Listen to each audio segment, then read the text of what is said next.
Hey you guys, it is Monday and we are here for our live feed to start this week off. I am in the car looking like a hot struggled mess today. It is karate time and it is mommy's day to bring the boys, so here I am. And I definitely wanted to try to stay consistent with the time, so I'm going to do our feed and then I'm going to run inside and watch my boys do some karate chops and kicks. Anyway, so I want to talk about something that I feel like I'm always growing with, and want to tell everybody it's okay to feel the same way and have this struggle. I feel like in my practice, in my day-to-day life, in the community, I always hear the struggle of family. So I want to start with, what is family? What is your expectation of family? How it changes through the seasons of your life, and what a season is. So a season to me is like, okay, your childhood was a season, maybe college was a season, or your 20s, or a certain time in a relationship you had, that was a season. When your kids were young, maybe that was a season. So there's all different seasons in our life. And so I really want to focus on family. And what is family? I think as a child, my expectation of family was very different than maybe other people's, or maybe it was super similar. So just to give you like a small dose of what my family was like, I come from a huge family. And everybody was in South Louisiana. And I don't even remember having any like friends when I was little, because my cousins were my best friends, and that's all I knew. I knew my aunts and my uncles and my grandparents, and that was our family and our friends, and our community was huge. And so that's what I knew and grew up with, and I loved it. When I was young, very, very young, my parents divorced, and then when I was a young child, my mom moved us to Florida. And so my brother and I's childhood changed very much, very rapidly. And so we lost that community, and we very quickly went from having this giant family where everybody was always there and it was like this wonderful chaotic mess, to being just my mom and my brother and I for the majority of the year. And then when we were out of school, we were back in Louisiana, and it was all this wonderful craziness again, and I missed it. And so my goal, I remember, was always, I just wanted to come back. That's my center. That's my foundation. So what does a family look like to me? I don't know. Like, I didn't know really, as far as what's in my household. I had a great stepmom and a dad, and then I had a single mom and a brother.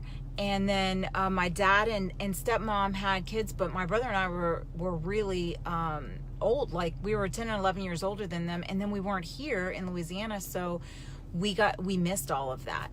And I just remember feeling like a sense of a loss. Well, then as I progressed through life and felt like a void, I filled my life with friends and consider them to be family. So I feel like different seasons, my family dynamic changed. And where my voids were, I filled them with people that were similar to me, or with people that there was like father figures throughout my young years, like my early 20s, that I just was looking for guidance in certain ways. So your family can change, and sometimes your friends are your family. And to be honest with you, there's nothing wrong with that. It doesn't always have to be blood. So everybody's family can be made up very differently. And I think sometimes people get really stuck in like, oh, my family's wrong, or it's supposed to be like this. But there's no supposed to be anything. I can tell you that the family that Gary and I have created for ourselves, our first child is not blood related to either one of us. Our second child is only blood related to one of us, and our third child is blood related to both of us. but nobody knows any different kind of love. And Gary and I have very different family structures, and what we came from and who raised us, and our different connections. And they've also changed as we've been together, and we've seen different seasons of all of that. And so your family is what you make of it.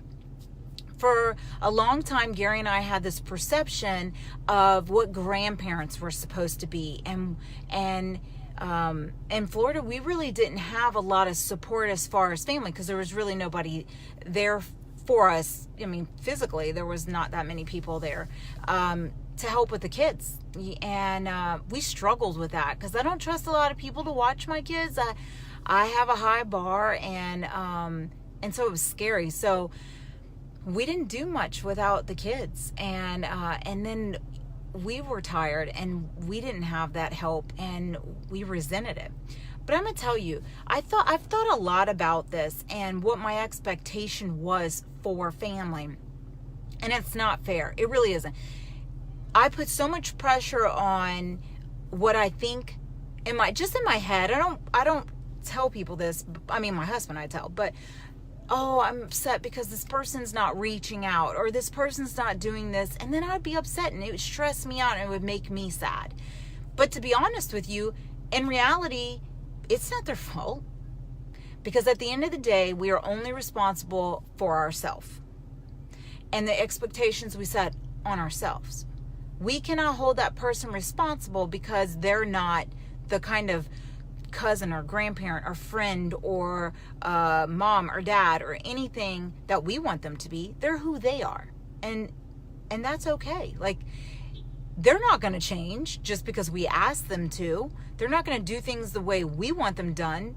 That's not right. It's just not. Just like I'm not going to be the parent that maybe my parents or my aunts or my uncles or my grandparents think I should be. I'm going to formulate the kind of parent that I am based on lessons I've learned and things that I've seen and things that I want. And there's no reason to be upset with people. I see so many families, and I hear so many families feuding, and it's overwhelming. And it sucks, you guys. It really does, to be mad at people for stuff because they're not who, you want them to be. So I think it's time to really focus on, okay, I want this person in my life. You know what? Don't be mad because that person hasn't called you. You call them, text them, email them, whatever you need to do, however you communicate in a safe manner and in a comfortable manner, you do that. I invite myself to stuff all the time, y'all. Y'all would trip out, okay? I called somebody last week and said, what are we doing for this person's birthday? Oh, well, I didn't really have any plans, so to speak, kind of this. I want to come. I'm not kidding, y'all. Y'all call me last minute. I want to come. I want to be there. I want to be present. For birthdays for my kids, I invite everybody. If 100 people show up to one of my kids' birthday parties, that's awesome. And I'll feed all of you, and I'll entertain all of you because I love it. Some people may think it's because I didn't have that growing up because we moved so far away and I missed it, and maybe I'm trying to fill a void. I don't know. I just want everybody to be happy, to see each other, to socialize. I don't want to be mad because somebody did something 10 years ago. I think that goes with all things. People that grow up in some households, they'll be mad about stuff. So me and my brother, our perception of things is so very different. How we perceive our family and respect our family and love our family, we do it very differently. Doesn't make his way wrong. Even though I might not agree with everything, that's his way. I'm not going to be mad at him for it. I will talk to him when I need to talk to him, and I won't when I don't want to. And I think that's the thing that people get really kind of bent out of shape about. So because they're blood related, I feel entitled to do these things. I can guarantee you guys, if somebody is draining you, just put them at arm's length. You can still love somebody at arm's length, but that's only a boundary you can set and an expectation that you can set for yourself. This all ties into your mental health. There are family members, friends and family members, that can be completely draining. I've been there, you guys. I live there sometimes, and I've had to set those boundaries for myself. And sometimes it takes my husband to set those boundaries for me. Sometimes it's him saying, that's too much. That's enough. You don't realize it, but you are super stressed. I can see it in your face. You're not sleeping. You're going to bed late. You're worried all the time. I can't do that. It's not good for my kids. It's not good for my husband. It's not good for my people around me, my coworkers. It's not good for me. It's not good for my mental health. Your family is who you want it to be. So back to the seasons. During college, my roommates, my sorority sisters, my people at Bennigan's that I worked with till 3 o'clock in the morning to make ends meet, to pay that tuition, to pay that electric bill when reality was hitting, that it was summertime in Tallahassee and my bill was $400 to split. That was my family. And it continued to change, you guys. And there is times, and I look back and I think, man, there were times I didn't talk to people. And that's sad. That's sad to me. I think about now, but I learned that lesson. And I do sometimes feel like people just allow people to drain them. And I was drained. And I was feeling super exhausted and sad. But you know what? At the end of the day, I can't change that. And you can't change that. So what do you want for you today? What do you want for your family today? I want my boys to have cousins. I want my boys to feel nothing but love. And I know I cannot shelter my kids from life. And I know I can't shelter my friends and my family from life. It's gonna happen. But I can choose how I love. And I can choose how often I'm around people. And yes, life happens and we're super busy. I was just telling somebody the other day, I haven't spoken to you in like 3 weeks, and that's my bad. I don't put it on them. It's not about they didn't call me. We're all busy. You want to talk to somebody, you want to see somebody, make it happen. One of my cousins, we share a calendar, and when we realize it's been that long, she literally books a date.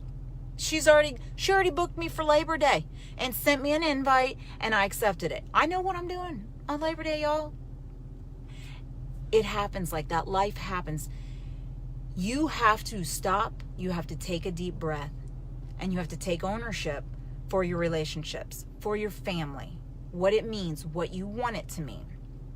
If somebody that you feel in your life should be a certain way, you need to stop.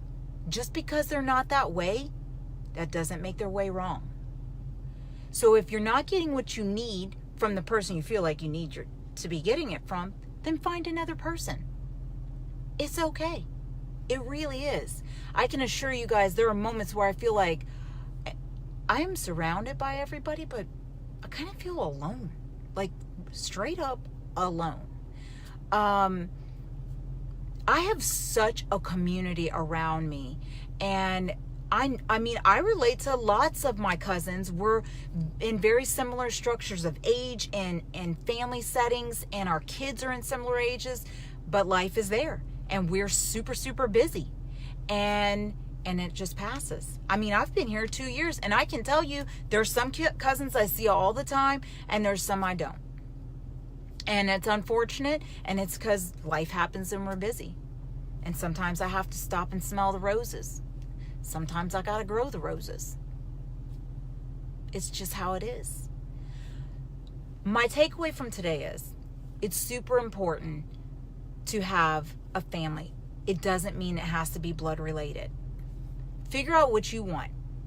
Your family can be blended. My family's extremely blended. My very intimate little family in my house, and then my big community of a family. And don't expect people to do certain things. Just don't. You're going to be let down that way. Love them. Love them for who they are. They drive you bananas, put them at arm's length. But you're going to have to love them for who they are. You cannot change them. They can only change themselves. And if they like who they are, they're not changing. And I'm not going to offend somebody by saying you need to be this kind of a parent, or this kind of a aunt or an uncle or a grandparent or whatever. I'm not going to tell you that. I don't have a right to do that. I certainly wouldn't want somebody to tell me that. It'd bend me right out of shape. Honestly, it hurt my feelings. And then what do people do when their feelings get hurt? A lot of times they get defensive. And then they get pissed off. And then some people cut you off or yell at you. That's all this negative. There's no reason for all that negative. Life is too short, friends. I can tell you this right now from experience. You do not know what tomorrow brings. Tomorrow has brought me straight up trauma sometimes. And death. And life is too short. I know that's a cliche. I know people say that all the time. I realize that. But life is too short. Love the people that are around you. You want to see somebody? Go see them. You want to be invited to something? Invite yourself. It's as real as it gets. People don't try to not invite you to stuff to hurt your feelings. Sometimes people just don't think. And depending on who's planning, I mean, come on. Some people are just not planners. They're not organizers. And so it happens and like, oh crap, I meant to invite 10 other people. 20, 30. You're going to miss people. Nobody's perfect. Give everybody some grace. Give them some love. Control what you can control. That's yourself. That's my takeaway from today. Do what you need to do for yourself, for your mental health. Do not bend over backwards. You cannot change other people. You can try to guide them. You can. That relates to people that have mental illness, that maybe are in your close network, or addiction. Love them, offer to help them, drive them somewhere if that's what they need. But until they're asking for it, like really asking for it, they're not ready. It's true. I tell people that all the time when they come to see me in therapy. Are you ready? Are you really ready to be here? Because I'm a straight shooter. You're going to sit in here, we're going to work. We're going to do the work. If you're not ready to be here, it's cool. Just call me when you're ready. I don't want to waste your money or your time, and I don't want to waste my time. Love your family. Love your friends. Families are blended. There's not one kind of family, not one kind of color, not one kind of gender. There's nothing. There is no rule book on a family. There's none. Take yours, love yours. Go and do whatever you want to do that's going to make you happy. But do not be mad at the people that you love because they are not how you want them to be. Put them at arm's length, just for a little bit. Take them in doses, if that's what you need to do. All right, you guys? I'll see you on Thursday.